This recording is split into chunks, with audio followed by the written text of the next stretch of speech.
Distinguished delegates, respected leaders, and my dear fellow women. Today we are talking about access to justice for women and girls. And when we talk about this, we primarily talk about the laws, the courts, and protection from violence. But justice to women is not just right from protection, it is also the right from possibility. Real justice happens when a woman is able to continue her education path, when she's able to go on with her career opportunities, when she's able to achieve financial stability, and when she's able to make her choices towards motherhood. And most important, when she's able to make this choice towards motherhood without structural penalties. Today, the entire globe is suffering through a huge crisis. The total fertility rate in most of the countries in the world has gone below the replacement rate. This is a big threat to each one of us. India, from where I come from, has always taken pride of its growing population.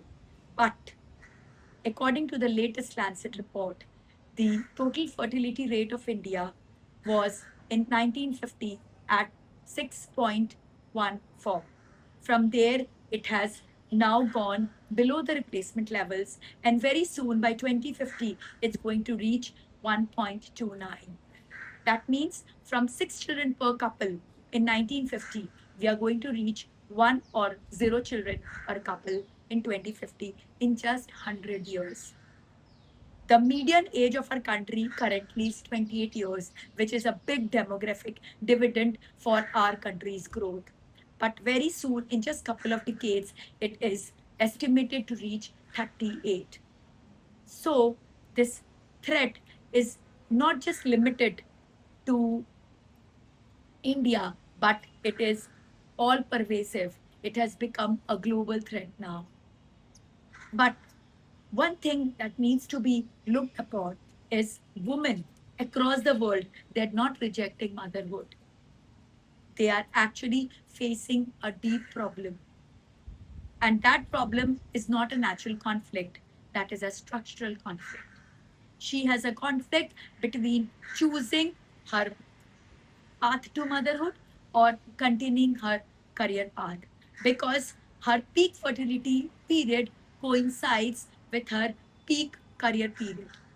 And the environment at the workplace is such that it supports continued career plan, because of which women get penalized when they leave for their maternity breaks. When they come back, then they need to face problems in terms of getting absorbed back in her career. So she needs to make a choice, which is a very painful choice, between her motherhood and her career growth. This justice needs to be taken care of because this directly relates to our SDG goal 5, which is about gender equality, and SDG 8, which is about a workplace environment and opportunity. It is very important for mothers to be given this environment where she is not being penalized for her maternity breaks, where her career progression is taken care of, where her financial stability is not questioned, where she is not bothered about her child care, where she is not looked down upon when she is doing the uh, task which does not link with direct money, which is about caregiving. When these things are taken care of, then women will be able to get real justice. But this does not get limited to conception. This needs to be extended to pregnancy as well, because pregnancy is the foundation of humanity. The physical, mental, emotional, and cognitive development of a child takes place in the womb of the mother. Womb is the first school where the first teacher, mother, takes care of all these aspects. Research has proven that uh, in the womb, a baby develops 250,000 neurons per minute. It is born with over 100 billion neurons in place, and the brain is developed more than 80%. Thus, a mother like a potter is constantly shaping the brain of the baby in the womb itself. But this can't be achieved alone. This needs proper care. This needs proper ecosystem. When the maternal ecosystem is well in place, then only we'll be able to achieve this. And this requirement has become very, very important now because as the demographics are getting disturbed, the age divide is increasing. The children who are taking birth are lesser in number. It is important that those who take birth are more powerful, more confident, and more resilient. It is important that these children are really taken care of in the prenatal phase. And this can only happen when a mother is taken care of in her pregnancy phase. And this becomes all the more important when the entire globe is undergoing this technological disruption. Today, AI has become all pervasive. Today, AI has entered every aspect of our life, which is very good and which is very important. But at the same time, the strength, the overgrowing strength of machine is actually creating a threat to human.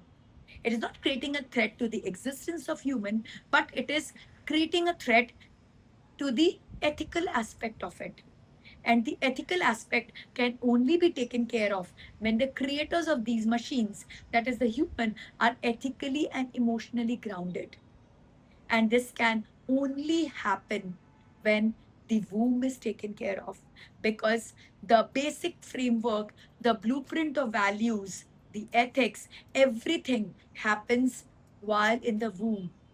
So when a mother is taken care of in the conception and the pregnancy phase, then the quality of future generations are much better. They are more grounded, they are more focused, they are more resilient.